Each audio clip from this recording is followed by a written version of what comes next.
Oops. All right. Hello, everybody. Welcome. This is the first time we're doing Tech Talk on, I don't know, everywhere. We got Facebook, LinkedIn, Twitch, and YouTube. They say Facebook too. Let's see. I'm Joe Carlson. I'm a developer advocate here at SingleStore, and I'm joined by Carl. Carl, I don't even know how do you pronounce your last name? It's Carl Sever. Sever, thank you. And Alexander Galejo? So it depends, I think, on what like school of Spanish you went to school. Technically, it's called Gallego, but people say Gallego or Gallego is fine. I also go by Alex. I feel like Alexander is only when my mom gets angry and she's like, she pronounced my full name, and I was just like, oh, I did something bad. Anyways, great to be here. Well, I'll be sure to call you Alexander when I scold you later on. If you mess up on the live stream, start swearing too much, I'll call you Alexander. No, I want you guys to introduce yourselves too and talk about like what you do, where you work, and then yeah, I guess let's just start there. So, Carl, what's your position? Where do you work? Oh, I work at SingleStore, surprisingly. Been Shocking. here for actually 8.5 years, so it's been some time, been right since the beginning. I'm a director of engineering now, and I work with a new team that we have on the company called the Launchpad team. We're responsible for basically figuring out where the data industry is going in the next couple of years, and we're going to try to get there before anyone else does. So yeah, that's basically me. That's awesome. All right, Alex, you're up. Yeah, so nice to be here. Thanks, Joe and Carl, for having me. I am the founder and CEO of Red Panda. I guess by training, I've been a developer. I actually wrote the kernel bypass storage engine of Red Panda. And so I've been writing C++ for a really long time and have been doing streaming for, about 13 years now or so. So just streaming, I feel like this space is still unsolved, and I'm working on it. It's the second project I worked on. Built on computational models before with the company we sold to Akamai, but now we're focused on storage.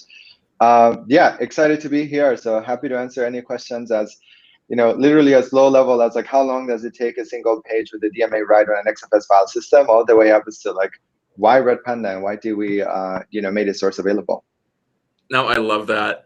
I think I totally agree with you. I feel like the space for like distributed engineering is like kind of wide open. And personally, for me, I feel like the winners of that are going to be the ones that can make that easier than anyone else. You know what I mean? Developers are smart, yeah, but like we got to make it easier than competitors. Totally. There's like the way I say to some of my friends that ask, I feel that if you draw like a complexity curve, I feel that most distributed systems were for like experts by experts. Mm-hmm. And it's kind of a shame because then what happens is non-experts end up just hodgepodging things together with like a cron job and a Python script and maybe like Redis, which is fine because it gets their stuff done. But you miss sort of all the safety and guarantees and a bunch of goodies that you get for free if you were to make the tech easier to use. So I agree with you. I think making technology more accessible is really where the industry has to go. Oh, I love that. Yeah, I agree with that for sure. So today we're going to be going through a demo that Carl built that utilizes SingleStore and Red Panda to make like a massively scalable parcel. What's the word? Like tracking application? Yeah, I call it like logistics, like global package logistics. Logistics. Yeah, that's a much better word. But before we do that, I want to like get to know you two better. And maybe Carl, could you start and just tell me like what got you into tech back in the day? Well, that's a good question. I think my earliest memory of tech related stuff is my mom sending me to like a web like programming summer camp. I don't even know how old I was, maybe like 10 or 11 or something like that. And it was just very silly. Like, you just made some like HTML page and it was like very flashy at the time. This was like prior to JavaScript being as powerful as it is. So it was much more about, like back in the day of blink tags and GIFs. Learning all that stuff, and that just like got me hooked, and ever since then I just been wanting to build bigger and bigger things. I love that. Do you remember like what kind of computers you were developing on?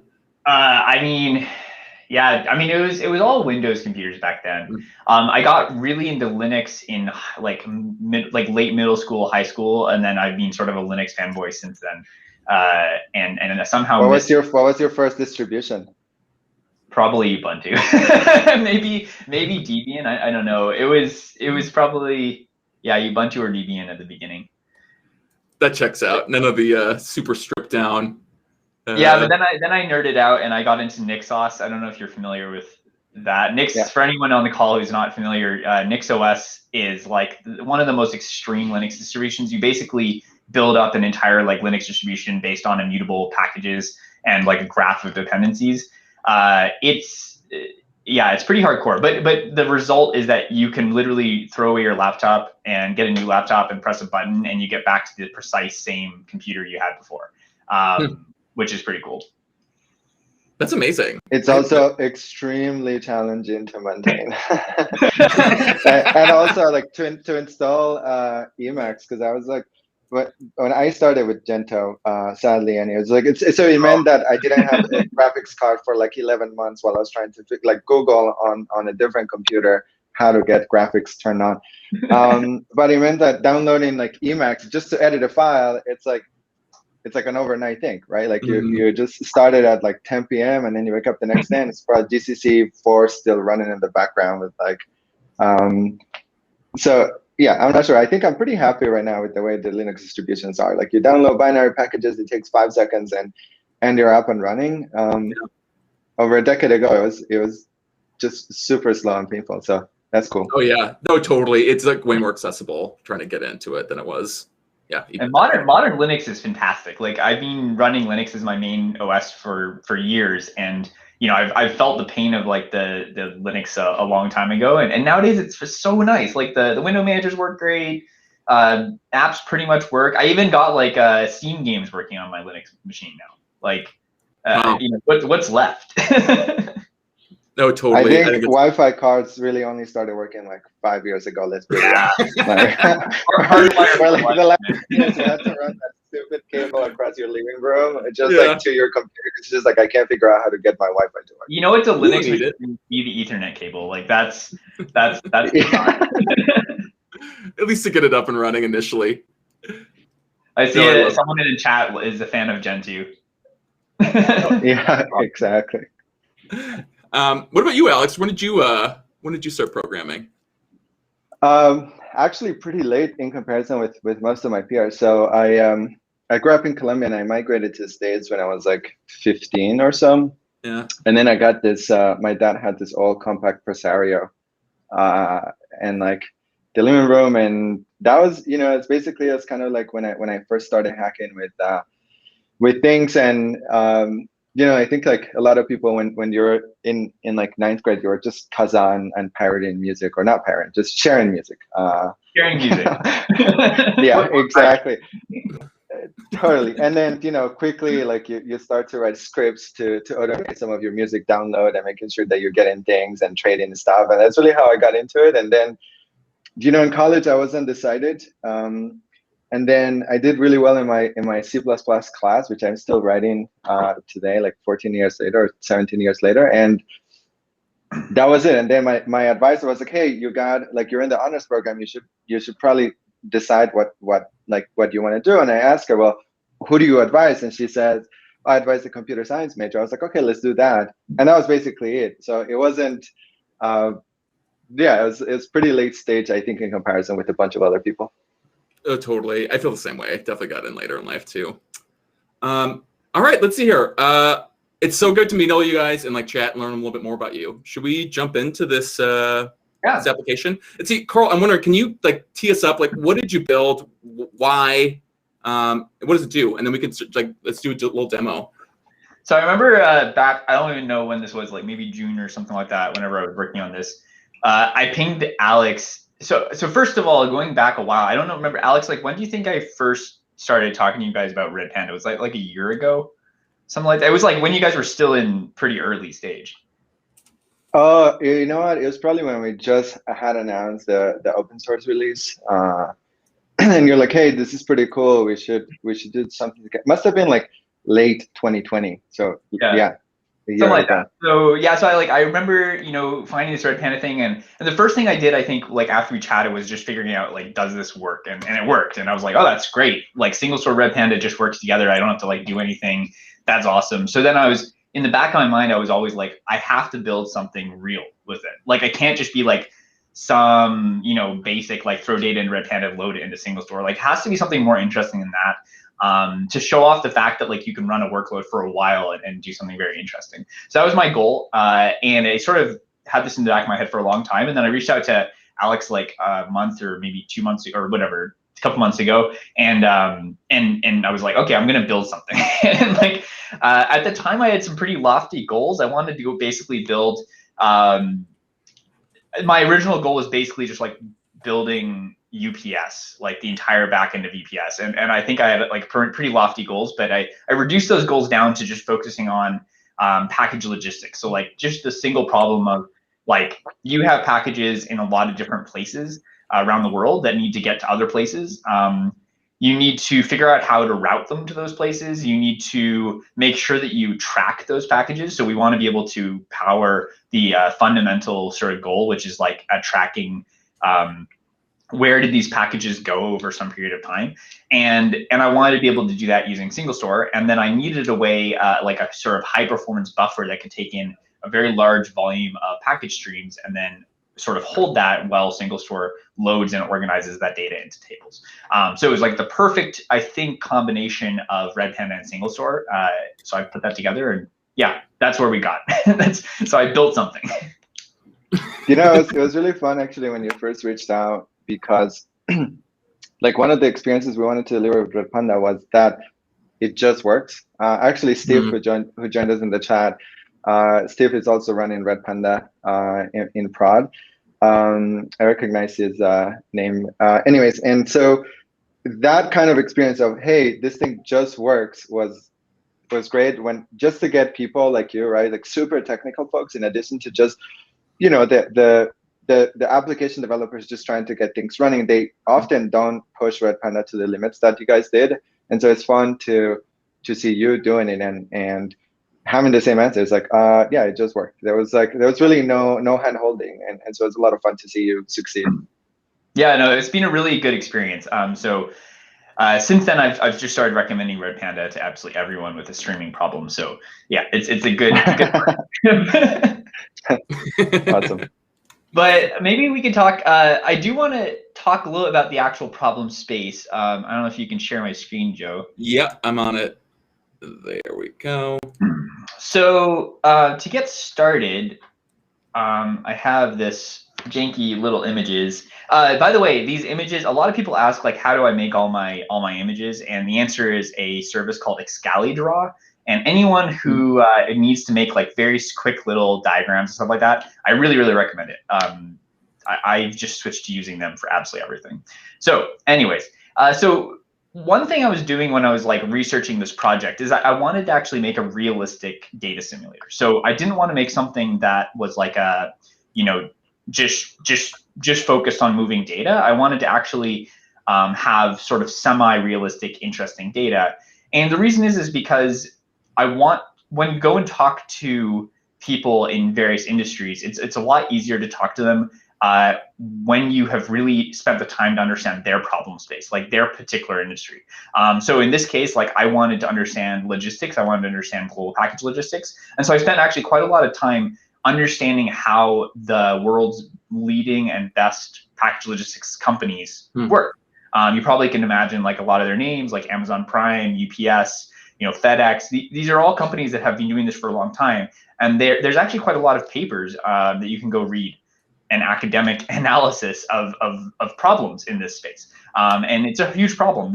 Every single computer science theoretical issue, like, you know, like routing, for example, like traveling salesman problem, these problems all exist in global package logistics. Packing problems, like how do you figure out the number of packages to put in a plane? It's actually really hard problems. Yeah, exactly. So all these problems exist. It's a really cool problem space. So I had a lot of fun just learning. So just really quick, like this is really the main sort of flow chart that I wanted to focus on in my particular simulator, right? So effectively, if we've all delivered packages at some point, or like, you know, sent and received packages. So we sort of know, you know, packages get registered in the system, they get sort of dropped off. They eventually get arrived to some type of distribution center. And then they go through sort of a process where they are arrived, processed, departed, and transport it in a loop until they arrive to the final destination. Many packages go through multiple steps. Like if you've ever delivered something internationally, you'll know that like if you go look at the tracking log, you'll see like it left from San Francisco, it was delivered to Chicago, and then it was distributed over to like Toronto and then to Vancouver or something like that. And you're like, that's silly. Why didn't it just go straight up? And the answer is basically they need to be able to put packages in economic sort of systems. Like it needs to work with the economics of where they're moving packages, at what frequency, in what volume. And so there's a lot of really interesting problem spaces there in global package routing. Anyways, so long story short, this is sort of what I was focusing on with my simulator was trying to get this figured out. One thing I didn't do, and this is very interesting, is I didn't worry about the last mile problem. So the last mile problem is like an entire problem space in global logistics. Once you get the package to like the city, getting it from like the distribution center in a city, which has super high throughput, high volume, to the individual package being dropped off at someone's door is called the last mile problem. And it is an insanely hard problem. And it involves, it's as hard as the entire international delivery, in my opinion. It's bizarre, just because you're dealing with sort of singleton objects and you need to route them in a city, and there's a lot more timing related things. You know, people want to be able to get their package as quickly as possible. Once it gets to the distribution center, it's really annoying if it sits in there for like a week. You're like, why don't you just drive it over to me? It's like actually a really hard problem. So Carl, I'm shocked you weren't able to solve that in your free time. Yeah, Amazon's probably got thousands of engineers and logistics business folks trying to solve that. So anyway, that's okay that you didn't solve the last mile problem today. That's okay. We'll forgive you. Yeah, so I skipped that. But anyway, so you know, what did we build? So what I built was I built this sort of simulator, and we'll talk a little about what that does. But essentially, it simulates packages being picked up, going through those steps, and then eventually dropped off. So at any one point, the simulator is sort of has like a number of live packages that are in flight. Once it drops them off, like once it's finished their delivery chain, then it gets rid of them. So it just tracks them as long as they're sort of alive. They're moving around. Then we take that data, we ingest it into Red Panda.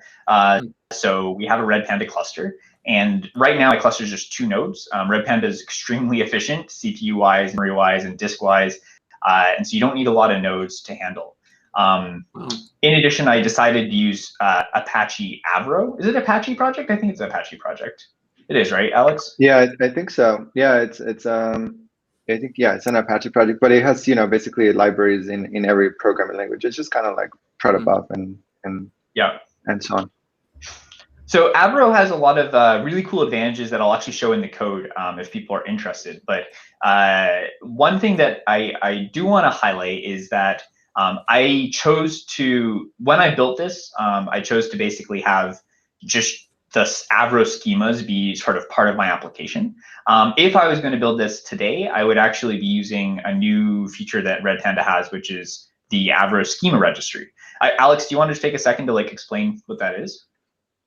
Totally. Yeah. So what I guess a big part of this when I started this, it really came from like my personal need. I was like, why is the streaming so hard? It honestly felt like distributed system whack-a-mole, where just to get a hello world, you have to have, it's just like just like teaching Zookeeper to behave well, and then you teach Kafka, and then you teach the schema registry, and it's just like, why is it so hard to do basic things? And the problem is space is hard. And so what I wanted to do is, well, can I make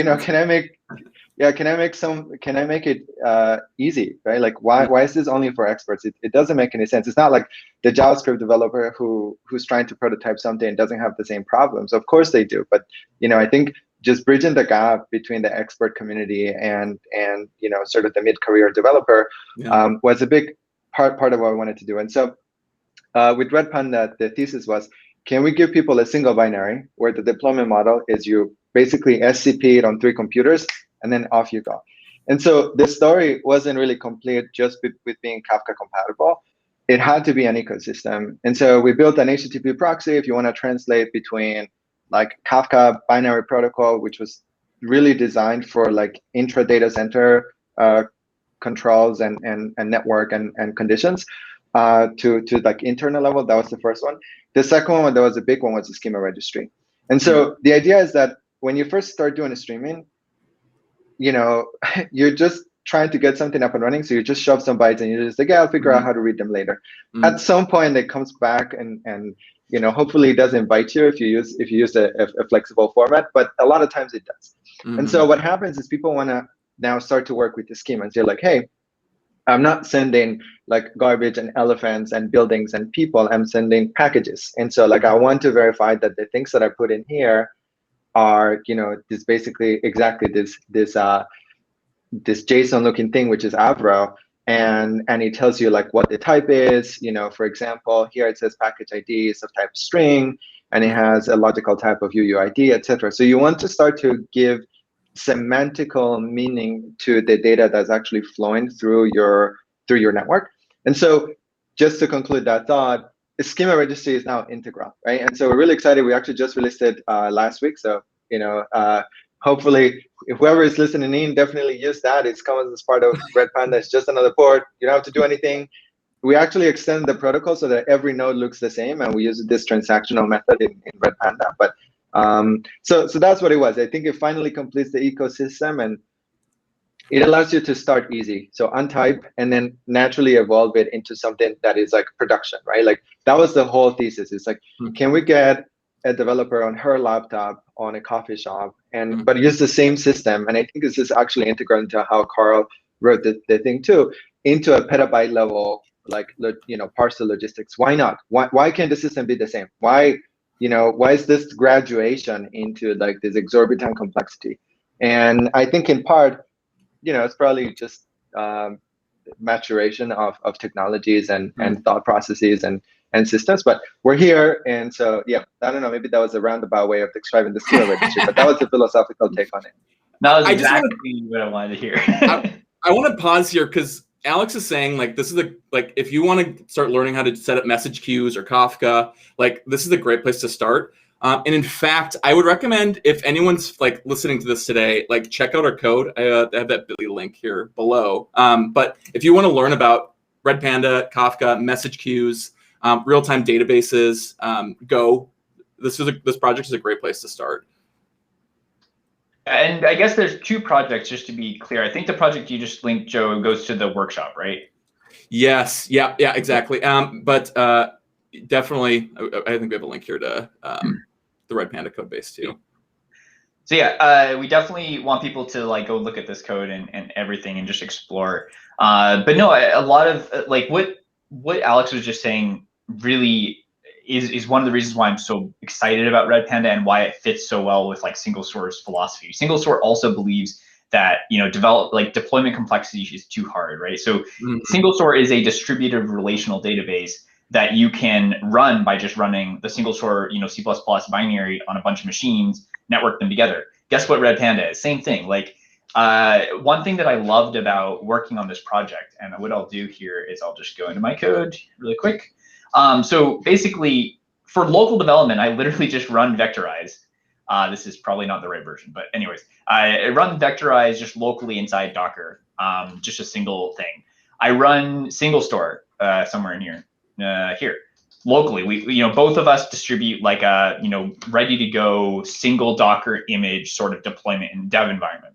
The crazy part about this is you could take this app as is, and deploy it to Google, right? So where I'm running the demo, which I'm going to be showing, is running in Google, and it's exact same code, except now it's running on, something like 8, 9, 10, 11, 12 plus, 16 Google instances in a clustered environment.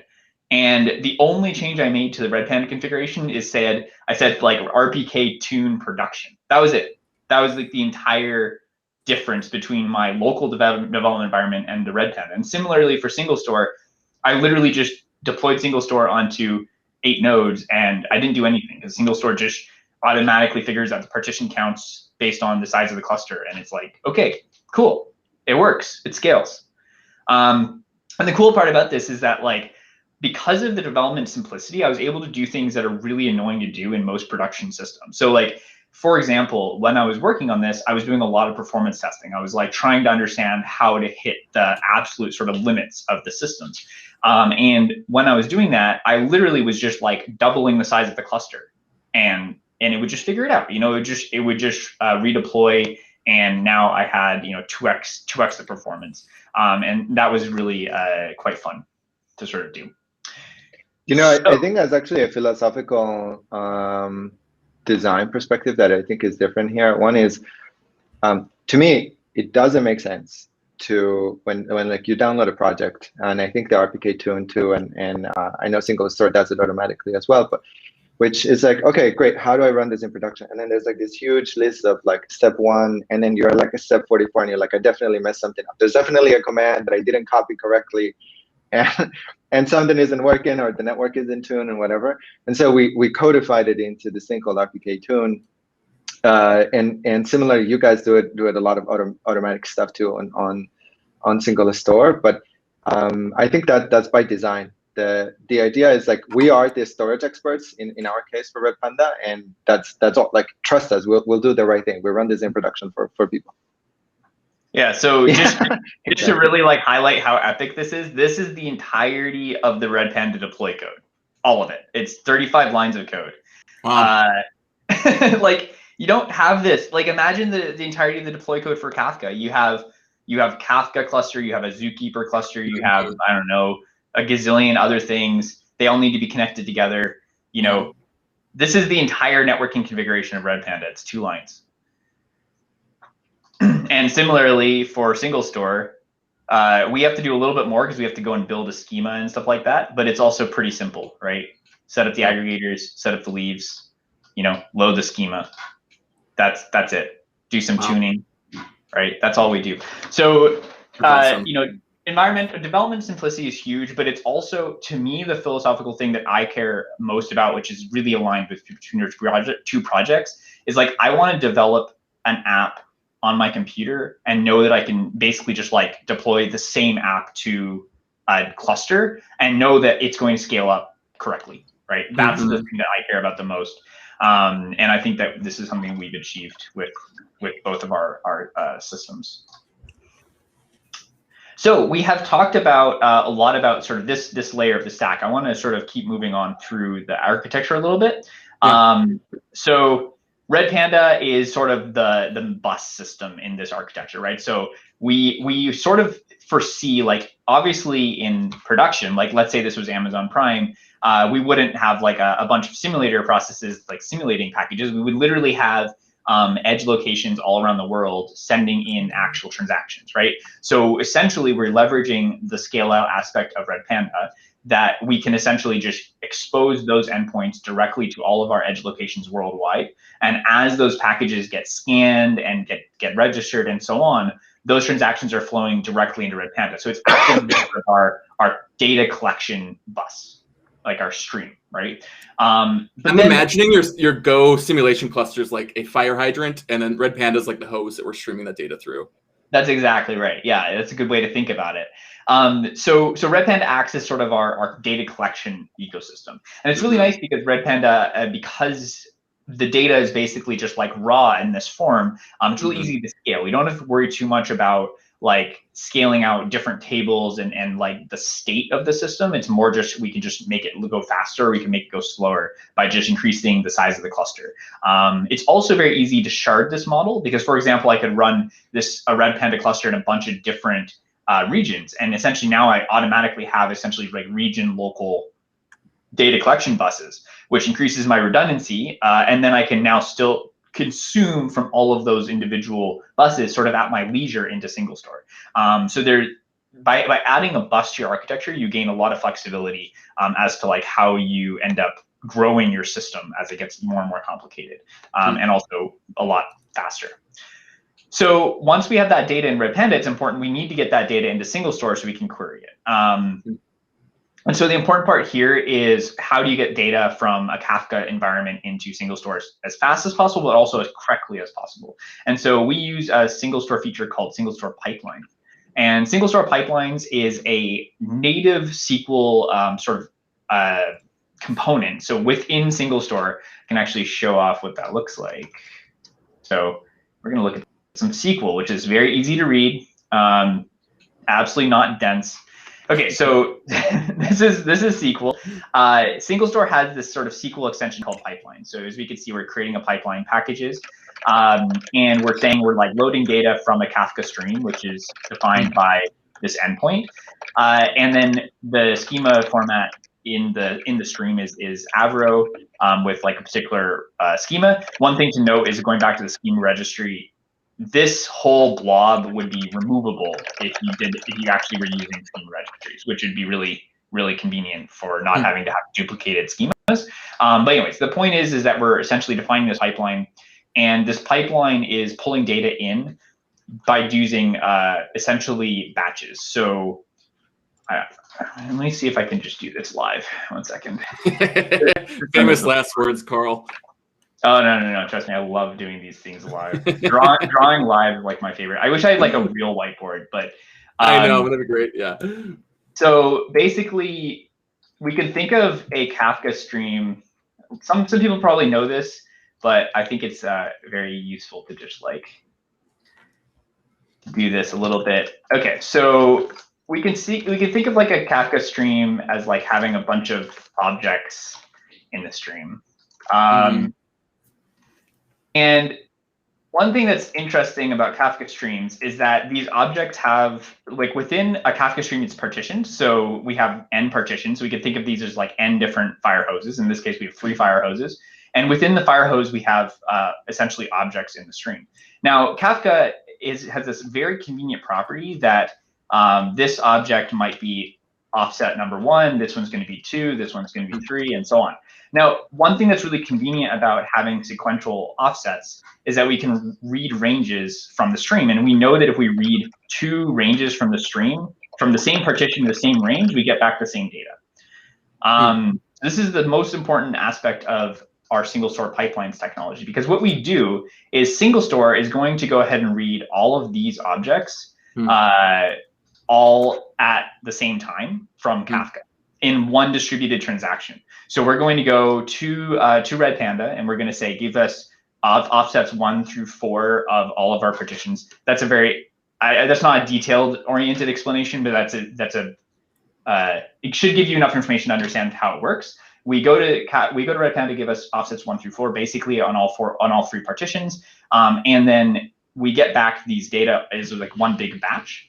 We process the data as a batch in SingleStore, and then we commit that data in the SingleStore database along with the fact that we read these offsets. So there's a really cool. So this is called, by the way, in outside of SingleStore, just for everyone else on the call.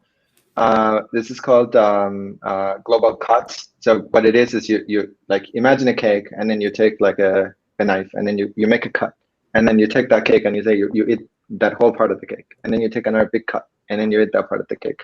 So this is a global cut. And there are actually a bunch of new systems that are using actually the exact same architecture.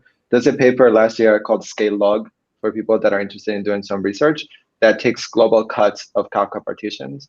And so, Carl, I actually have a question here just for clarification for the audience.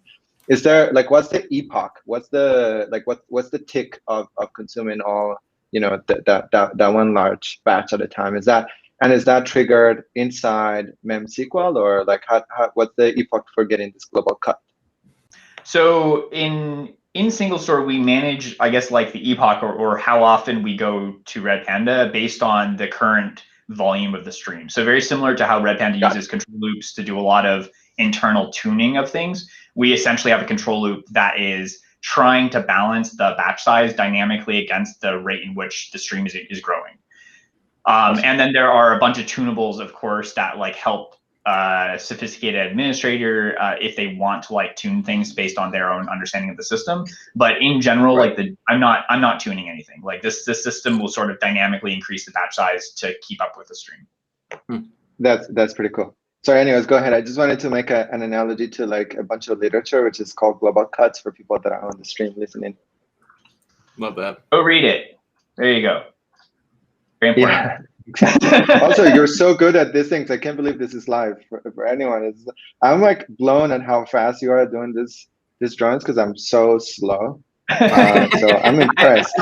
I live in Excalibur. Like this is my I like Excalidraw is my favorite tool ever. I pay for it on my own bill because I use it for so much. Like this is just, yeah, it's a yeah. Well, anyway, thank you. I really enjoy playing with this tool. But yeah, okay. So global cuts is great. I didn't know about this term, but it's basically exactly right. The whole point of this is that we achieve exactly once consistency, because if we failed to, for example, process this data, we will also fail in the same transaction to commit the fact that we read that data. And so that means that because Red Panda will allow us to reread the same set of offsets, we can always just throw away all of our work and then reread at a later time at our leisure. So if you imagine that, like, during the processing of one massive batch, SingleStore had some type of failure event that required us to reread, or there was a network failure or any number of problems, we can very easily just ignore the fact that that happened and we can reread later. We guarantees that if there is a object in Red Panda, we're guaranteed to load that object precisely one time. And you can always measure how exactly, like, how far behind we are and so on. So you know exactly where SingleStore is relative to the overall stream. And this makes working with streams extremely easy. Like, a lot of stream processing is like at least once or at most once processing. And when you're starting to work with that, you have a lot of similar problems you get with, for example, like eventual consistency databases. Like, it can be very difficult to reason about your code and your architecture when you have to deal with those other consistency models from streams. I guess, Alex, you're like the absolute pro in this. Is there any other things like to point out about those types of models? No, I think you guys, this is such a rat hole that I will not, I don't, but I guess one thing to highlight that you, just for people in the audience, like, immutability is why streams are useful, actually. And so, like, the reason why Red Panda is useful in combination with SingleStore is when you write data to Red Panda, we actually durably write it to disk. And so if Red Panda crashes and the transaction failed because it couldn't commit, it's okay, because it simply retry again, and when the computers come back up, it'll read it from disk. And so you get two properties. One is we use the safe protocol, which is wrap, to make sure that you have enough replicas in the cluster. We use a quorum write. Those are technical details, but the application level, so if you're a developer and you're trying to understand streaming, there's really one property that will drive the majority of your decisions. And that property is immutability of your streams. It means once you put something into Red Panda, you cannot mutate it. It's like, by design in the data model, you can't touch it. Because you can't touch it, you can build systems of records, right? Like, SingleStore, we can always rehydrate the entire log, right? You can rehydrate a petabyte of data and, like, give you the correct snapshot. So you can give you point queries and aggregates and point lookups. So two different systems, and one system, Red Panda, is designed for, like, that kind of very low level system of record almost, and give you immutability. And so yeah, so that's only the one thing for folks writing applications to keep in mind with the streaming. Cool. So yeah, I think that mostly explains the technical architecture. We essentially have a simulation. We have Red Panda, which allows us to sort of scale out and scale up depending on how we want to do things. And we have SingleStore. Everything's monitored by Prometheus, which is a great open source monitoring solution and essentially visualized in Grafana. So yeah, pretty much what's happening. Here's the live thing running. So we're currently delivering about 150,000 packages per second. Which equates to approximately 4.7 trillion packages delivered per year, which is about 45 times the global package volume in 2019. So should be fast enough for anyone. It's just a nice way to sort of put things into frame, is like how big of a volume we're doing in this relative demo. No, I love that. What is SingleStore doing with the data once it's in the database? Yeah, so great question. So we can go look at sort of the schemas. So there are 3 tables in this, or I guess 4 tables that really matter. So the first thing that you have to think about is how the core in any like domain of data, it's often true that there's like something that is unique. And so in this environment, the thing that is unique is the packages themselves, right? So a package exists, and a package is very much a unique thing. And so we have a packages table which stores one row essentially per package. And this is sort of our main metadata thing. So it tells us all of the metrics on this row are things we know at the time when the package was when it comes in. Registered. Yeah. Yeah. Okay. Yeah. And so that's the first table. The second table is like a locations table. So it's important that, imagine for like Amazon Prime, they need to know all of their distribution centers. So the different distribution centers are things like, a distribution center in a city, or potentially like a massive like warehouse that they can use as like a hub somewhere. So we have a table that helps us do lookups on where those distribution centers are. We're using SingleStore's geospatial support extensively in this project. So we actually are using geography points, which actually understands like how the world works and how projections work and maps work to be able to do intelligent like distance calculations and index lookups. We have a package transition table. So this is sort of the other object in the system, is like every single time a package is either scanned, departs a location, like it goes through some type of transition, we need to keep track of that happening. And the package transition table is fundamentally how we do something like a package tracking like website, right? Like when you go and say like, where's my package right now? Basically, they're running a query over this package transition table. Yeah, it's in the city, then the city, then the center.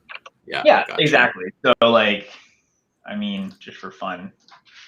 So here's like the live data set, right? So if I wanted to like where package ID equals that, so this is like the package transition for this particular package. So like in 14 milliseconds or something like that, SingleStore is telling us exactly where these things are. I could join this this output against the locations table to know exactly like where these packages are, basically. Wow. Let's see, we got a question in from someone in chat. How big is a SingleStore cluster to handle the load that's coming in from? The current cluster is eight SingleStore leaf nodes.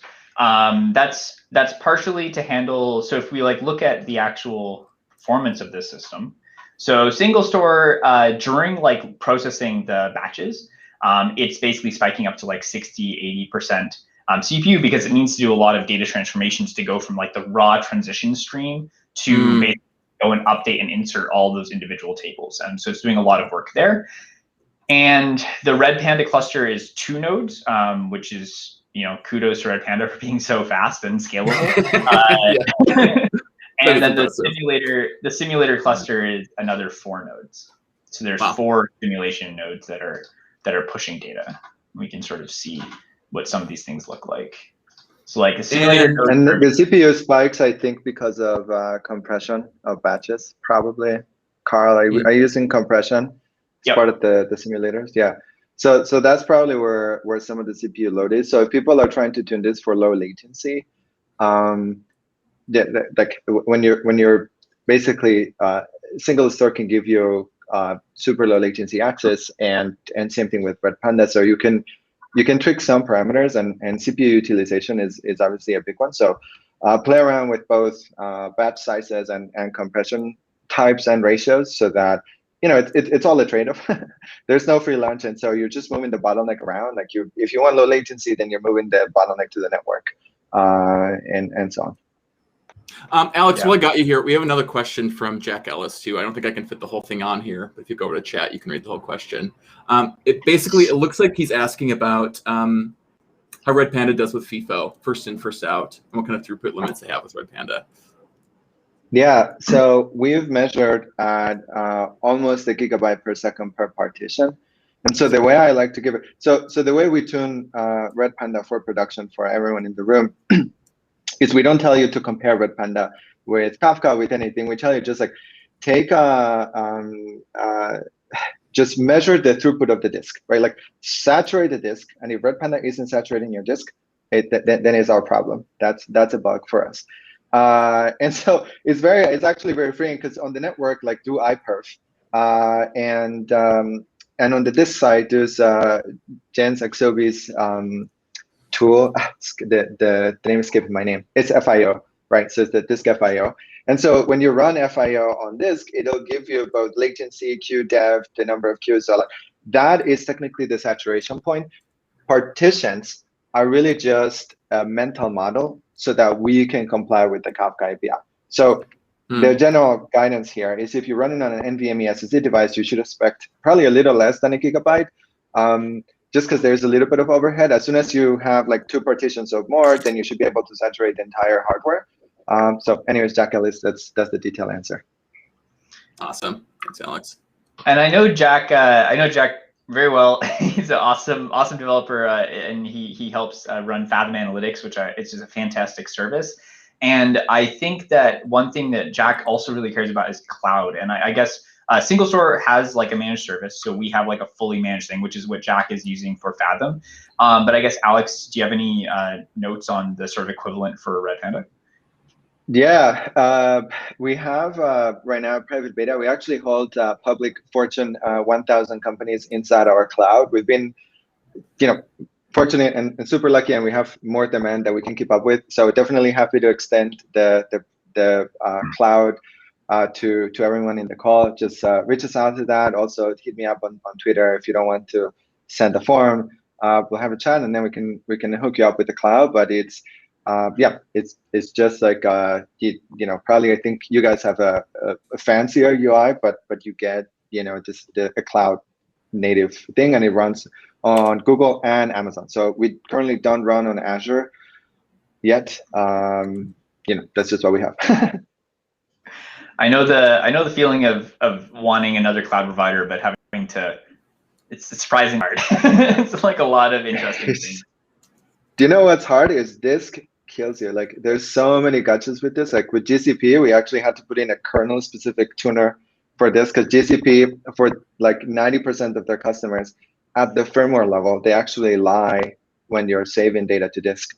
And so of course, because we use kernel bypass, we don't get any of those benefits. So we have to like GCP stop lying to the hardware, just like let the hardware be the hardware. And so that's the part that is time consuming. Like a developer runs it on a computer. It's like, hey, like it's fantastic. And you're like, oh, this is like, it's really shit latency on GCP. And just like, let's fix that. That's the part that it's like a long tail to integrate in cloud. So right now it's just GCP and AWS. Makes sense. Yep, love that. Is there any other questions in the chat that we didn't handle yet? I don't think so. Looks good. A lot of people are just handling Jack's questions about Red Panda. I'm curious, what did you say it was like average daily throughput for like packages in the real world, and what did you say your thing is capable of doing? I don't remember off the top of my head. I can't remember the daily throughput, but the yearly throughput was I didn't keep those numbers. But hey, we have conveniently we have the internet. I guess I'm like, is this accurately representing what is? Oh yeah, that's right. It's in this article. That's right. That's where I read about this. Yeah, so we were like doing some research, and we found that in 2019, there's actually like an index that like reports on this every year, so it's really cool. But in 2019, which was like the last report they managed to get out, is 103 billion packages in the year, which equates to about 282 million packages delivered per day. So yeah, it's honestly not that high of a volume. It's basically 3,000 packages per second, right? Like both Red Panda and SingleStore can handle this entire workload on a single machine, and not even a powerful machine. Like you can run this entire workload on like your laptop, and still have like a lot of CPU and disk to spare. So it's not a huge workload by any means. But what's really interesting about workload is that it is a global workload. And so by having SingleStore and Red Panda with our scalability, we can do things that are very interesting. So like, because the volume is actually pretty low, we can store this data, for example, in like many different places around the world for like edge delivery. We can do really fast like replication worldwide. We can leverage, we can leverage our performance to be able to do queries that would be actually very hard. So even though you have 103 billion packages, not a lot of data, like doing queries on 103 billion rows with like all of the extra rows and all of the things involved can actually be pretty expensive. The way that a lot of the global package logistics systems deal with this problem is they essentially shard the problem. So in all of their edge locations, like all of their distribution centers and hubs, they actually run essentially a full database environment and like a full version of essentially their application. And so each of those different environments are running and dealing with the packages, the transitions that are happening like locally in that center. And then they essentially have to do a much more difficult problem of, okay, now we have all the data, but how do we actually answer queries like, where did my package go in the last like 24 hours? And now you have to potentially go and talk to like a bunch of different places, or replicate that data up to the cloud or something like that. Yeah, I would add one more thing there, Carl, too, which is like, it's not just packages. What happens with data intensive applications is like, okay, you start with like 3,000 requests per second, but then what happens after is someone in like let's say me, the CEO, just like, well, how much money are we actually making? Like, we have to run a business, right? And so you start to run these reports. Not too long of a distance for what we're seeing in some of our customers is you actually jump 10 to 20x the raw inches volume, right? And so it is pretty normal for companies to have 10, 20, 15 pipelines. When I was at Akamai, I think we had something like 107 on this particular streaming cluster, right? And so it's just like 107x any input of the raw data. So that's what data intensive apps do. It's like the more data you have, the more interesting it gets, the more problems you want to do. You probably throw in some TensorFlow at some point, and then start rendering dashboard. It's just kind of like, the limit. Yeah, that's amazing. We have about 10 minutes left in the stream here. If anyone has any questions, be sure to get those in before we wrap up here. But Carl, I would love if you could talk about like what some of the hardest issues or bugs you encountered while you were working on this app. Yeah, I mean, I have some fun ones. So I think a lot of people in the chat are developers, and you might enjoy sort of like thinking about these problems. But so geospatial math and geospatial concepts are a little bit tricky. I don't know if anyone's worked with geospatial extensively, but now I have, and it turns out it's like a little bit weird. So there's a couple of things that are very interesting. The first thing is like understanding projections. So I guess if you can just share my screen really quick. Yep. Oh yeah. There we go. So I found this GIF, and I thought it was like a pretty useful representation of the difficulty of dealing with projections. But a good example of like, if we think about Google, right? So here's like the world map on Google. So if you notice like how big Greenland is, this is not the size of Greenland in comparison to like Canada and the United States. It's not? I lied to you, Carl? Similarly, Antarctica is not this big. and you got to wonder, like, well, why are these things scaled so much? And actually, like, they're scaled a lot.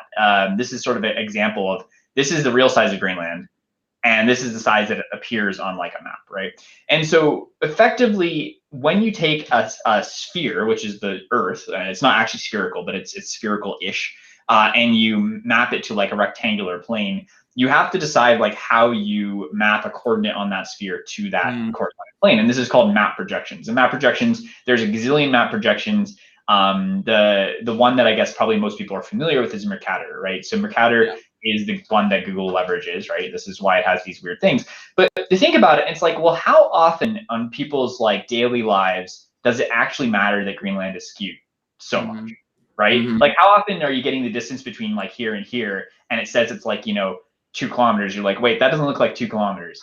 It doesn't really matter, right? What really matters is that like when you maybe go between like Iowa and Illinois, it actually gives you like a reasonable, the scale near sort of where the major population centers is like much more accurate.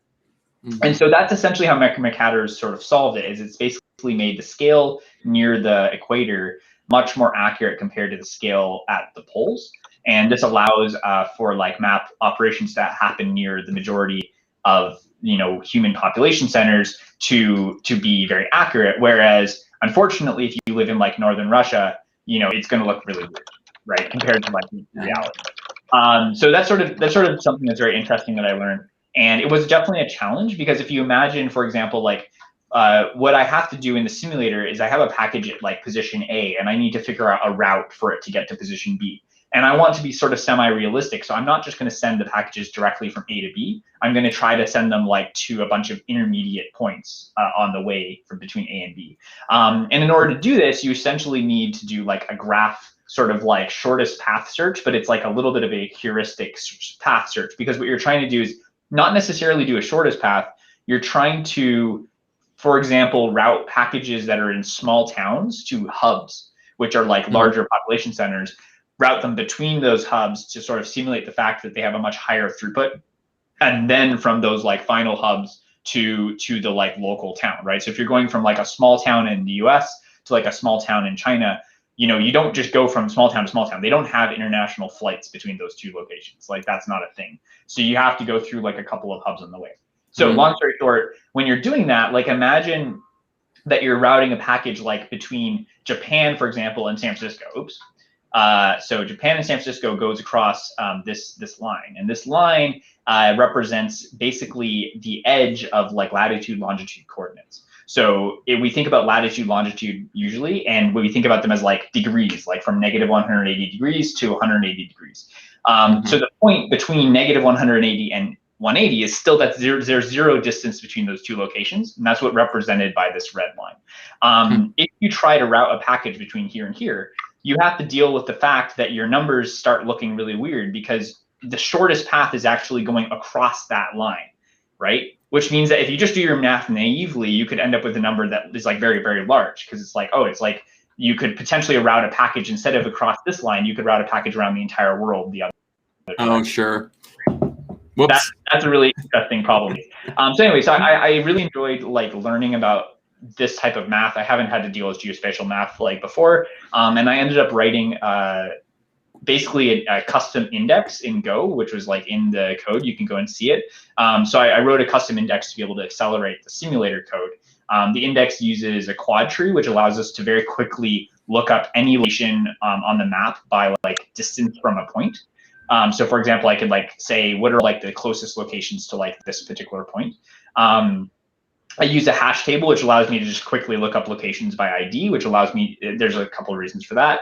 I use a sorted index. So sorted index gets me the ability to select locations basically like weighted by their population. So that's like an interesting, nice way to solve that problem. And then you also need essentially a k-nearest neighbor index. So a k-nearest neighbor index can be represented in a lot of ways. The way I represented it is that each location points at the k-nearest other locations in different directions. And the reason we need different directions is because we actually aren't doing like a shortest path search through a graph. We're doing like a routing search that leverages, for example, the fact that a location might be like a point or a hub, like a small location center or a big location center. So there's a lot of detail there, but it was a lot of fun. There was definitely a lot of challenges. Wow, I'm surprised you had to build that all by yourself too. Like it feels like a solved problem, right? But I know it's like tough too, right? You think there's just very few reasons for this type of stuff to be like open source code. I see. Let's see here. Alex, we have actually a question for you that just came in from Yaren. He's curious if he wants you to talk a little bit more about the disk tuning you did for Google Cloud Platform. Yeah. Let me summarize my work because this is a deep rat hole. So let's see. Linux kernel gives you like a cache profile object for coherency. So if you have two threads, you can access this global object, and it has global semantics. We don't use the page cache. And so the problem that we were seeing is that syncing to disk took multiple seconds. And you're just like, I don't know what the hell this thing is doing. Like, it's like, I understand computed speeds. It shouldn't take multiple seconds to flash a page to disk. And what they were doing is they were trying to actually amortize, because internally inside GCP, the buffers to write to disk are way larger than our buffers. So internally, Redpanda has 16 kilobyte buffers. GCP has like multiple megabyte buffers that they flush to disk to allocate with the NVMe SSD sectors at the low level of the NVMe SSD controller. Getting too low level, that was the technical bug. And so the tuning was like telling the kernel, I was like, don't touch it. But I mean, really don't touch it. And we worked really hard on it. And so we were able to whack-a-mole a tune, and it's on GitHub, so you can go check out the code and see exactly actually what happens. But that was the problem description. Yeah, that's sorry. I kind of like derailed this whole thing, but that was no. The people want to know, Alex. Okay, the people want to know. Yeah, go check out the code base if you want to go. Is it in the Redpanda GitHub? Yes. Cool. Yeah, if you want to check out the tuning, for sure, go check that out. Let's see here. I think we're about out of time. So I want to wrap this up here. Any closing thoughts or anything you guys want to plug or talk about before we wrap up here today? I definitely want to plug the workshop. So the logistics sim is really cool because it's an example of like a real thing, right? But but actually it's much simpler to start with something more straightforward, and like especially if it's a tutorial. So I wrote a workshop which actually goes step by step from like almost scratch of the pieces you need to put in place to connect like SingleStore, Red Panda, and your app into like one nice little thing. And so I do recommend going through that workshop. It's linked there on the screen, and it should, by the end of it, you should at least have a good idea of, you know, a way to connect everything together in a pretty high performance way that scales really well, assuming you use Go. If you don't use Go, I think you could still use a lot of the same concepts in the tutorial. You'll just have to change the code a little bit. Yeah. Yeah, it's really easy to set up. It's great. I definitely recommend checking that out too. What about you, Alex? Anything you want to touch on before we wrap up here today? Just you know, honestly, if you have questions, hit us up on Twitter. So like you can hit me up or Carl or something like that. We have Slack. You know, that's basically have fun. This is a lot of fun to see Carl succeed here, and yeah, see you guys be successful and put this demo. Is amazing. You guys did a great work, and Carl had to become an expert, which is rad, in like 2 weeks. So just throw any hard problem at Carl, he'll solve it. I like it. Yeah, that's all, guys. It's a pleasure being here. No, I love it. I'm just going to end here. If you guys aren't following, we're going to be doing a lot more streams on these platforms in the future. So be sure you like and follow. That lets us know that you like it. Let us know what your thoughts are on it. We'd love to do more of these in the future. The more people we hear from, the more likes, the more shares, more views we get, the more likely we can do that and talk about the things that you want us to talk about.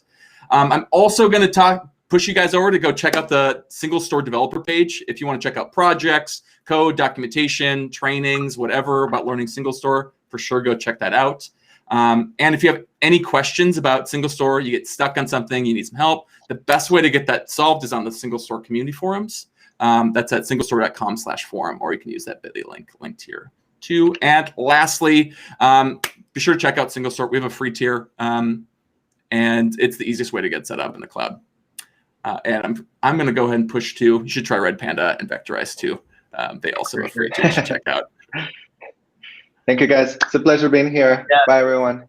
Thanks, Absolutely. Everyone. You guys have been so incredible. I've learned so much from you two today. This has been such an honor. Thank you so much. Thanks for hosting, Joe. All right. Yeah. Hang on the line, guys. Or I guess he's